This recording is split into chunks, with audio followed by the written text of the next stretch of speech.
Hundreds of everyday household items are about to get a lot more expensive thanks to President Trump's trade war and specifically the steel and aluminum tariffs. What if I told you that America's biggest industrial defeat of 2025 didn't come from China, Russia, or even overseas rivals, but from its closest neighbor? The warning signs weren't on Wall Street tickers or government press releases. They were on the factory floor. In Ohio, the hum of machinery fell silent before the end of a shift. In Kentucky, forklifts stood motionless, like statues waiting for orders that never came. In Detroit, rows of half-built pickup trucks sat frozen on the assembly line, missing the aluminum parts that once flowed in like clockwork. To the workers, it didn't feel like economics. It felt like abandonment. "We've got maybe 3 days left of material," one supervisor muttered, staring at a line of idle machines. After that, she knew what was coming: layoffs, empty paychecks, whole neighborhoods dimming like the factories that kept them alive.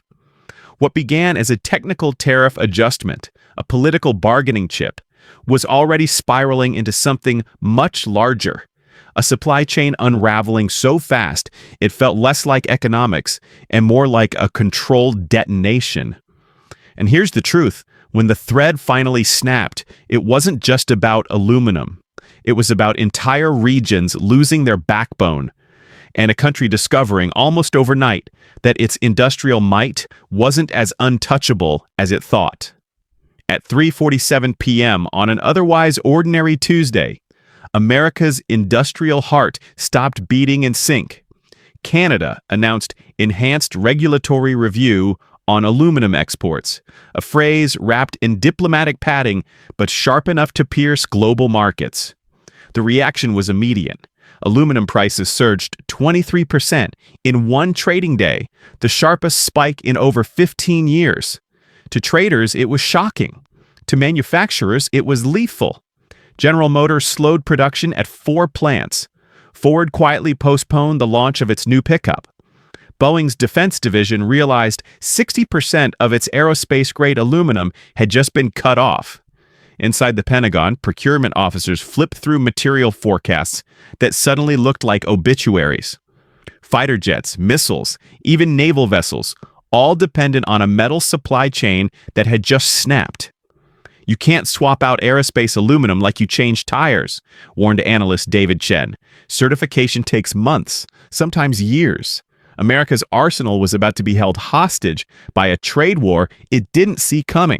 While panic spread in the U.S., something entirely different was unfolding quietly north of the border. In Quebec, the crisis didn't feel like a shock or an accident. It felt like a culmination, years of careful moves clicking into place like gears in a well-oiled machine. Where Washington was improvising, Ottawa was executing.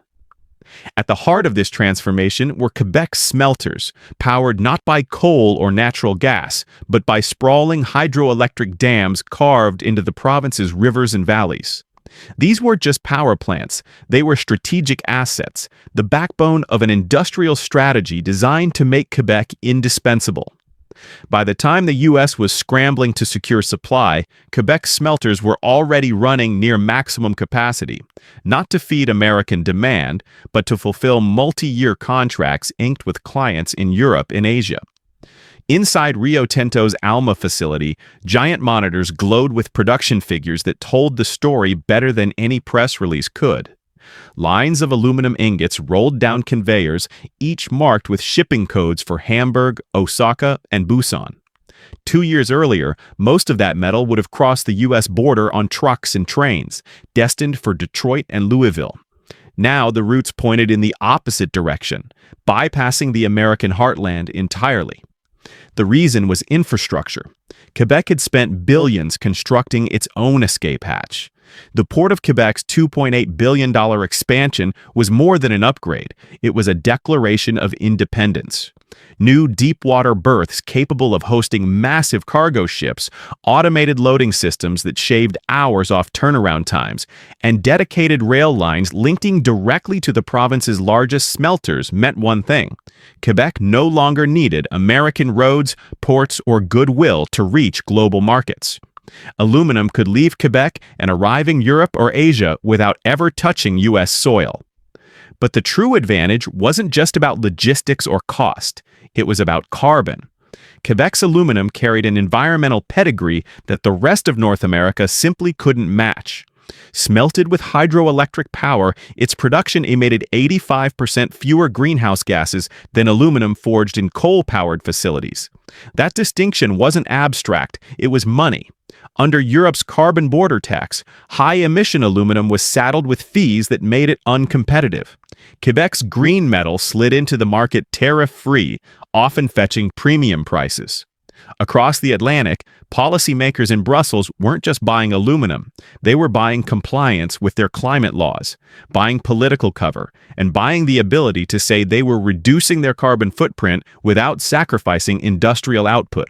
In Japan and South Korea, the story was the same.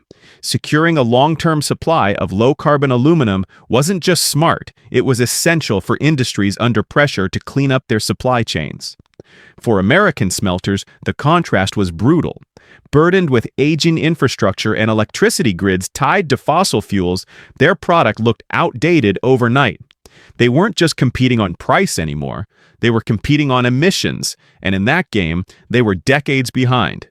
As Quebec's ingots rolled onto ships bound for foreign ports, America's factories looked less like powerhouses of the future and more like relics from another age, still trying to win yesterday's battles while tomorrow was already being fought elsewhere. 6 weeks after the first shock, the collapse stopped being theory and became reality. In Hawesville, Kentucky, a smelter that had burned its furnaces without interruption since 1978 went dark for the first time in its history. Generations of workers had walked those gates, fathers passing jobs to sons, neighbors carpooling to shifts that paid the mortgage and kept towns alive. Now, the glow of molten aluminum was gone, replaced by silence and padlocked doors. Missouri felt it next. 800 workers at the Noranda plant were sent home with furlough papers that read like eviction notices from the middle class.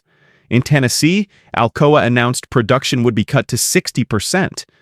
To outsiders, the statements sounded temporary, like belt-tightening. To the men and women on the floor, they carried a different truth. The jobs weren't coming back. Not this year. Maybe not ever. The damage spread outward, like cracks through glass. Auto suppliers who relied on a steady stream of aluminum found themselves priced out overnight. Quebec's costs were 25% lower, and in an industry where margins already lived on a razor's edge, that difference was fatal. Construction firms in Chicago halted projects mid-frame, steel skeletons of office towers and half-built condos standing abandoned against the skyline. Contractors declared bankruptcy, developers walked away. Housing developments across the Midwest froze in time, their unfinished frames weathering under snow and rain.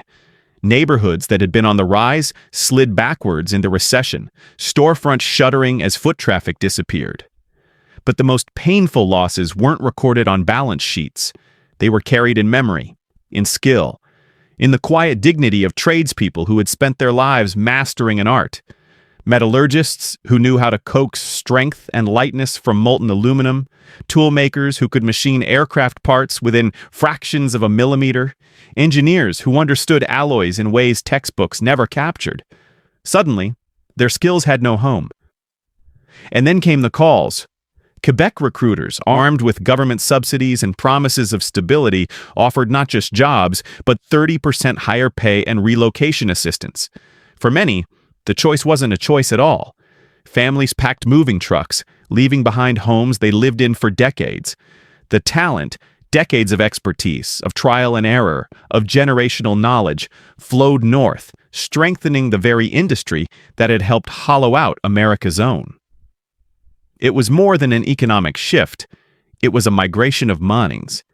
And in the space of a few months, the U.S. had gone from exporting aluminum to exporting its best and brightest, bleeding away the one thing harder to replace than money: experience. The dominoes had fallen, and with every one that toppled, the gap between what America once was and what it was becoming grew wider, harder to cross, and impossible to ignore. By autumn, The crisis had moved beyond jobs and factories. It had reached the one place America could least afford weakness: the Pentagon. Inside a secure conference room deep in Arlington, senior procurement officers studied charts that didn't look like supply reports. They looked like casualty lists. Aerospace-grade aluminum, the kind required for fighter jets, missile casings, satellite frames, and naval vessels, was vanishing from the pipeline. For decades, more than half of that ultra-pure metal had come from Quebec. Now, those shipments were slowing to a trickle. "You can't just substitute the stuff," explained one official, breaking the tense silence. "You don't swap in automotive aluminum for a hypersonic missile." The metallurgy had to be flawless, tested, certified, a process that could take years, not months. No shortcuts, no quick fixes. Defense contractors knew it too. In Fort Worth, engineers working on the F-35 program quietly admitted that their already delayed schedules were about to slip even further. The Navy's destroyer modernization project flagged critical material shortages in its progress reports. Satellite manufacturers warned that launch timelines might collapse under the weight of missing components. And through it all, executives offered the same grim refrain: the metal isn't there. What stung even more was the realization that America's allies were already moving on. Germany inked a €1.8 billion deal with Quebec's Rio Tinto smelters. France secured long-term supply for its next-generation fighter program. The UK signed contracts through 2030. While Washington debated tariffs and subsidies, NATO partners were guaranteeing their own futures. And Canada knew the leverage it held. Ottawa informed Washington that aluminum would still flow south for a price. Premium rates reflecting market realities and supply security. Translation: allies who had planned ahead would pay less, America would pay more, and there was nothing the Pentagon could do about it. The irony was brutal. Tariffs meant to protect American industry had backfired, leaving the country dependent on its neighbor for the raw material of war.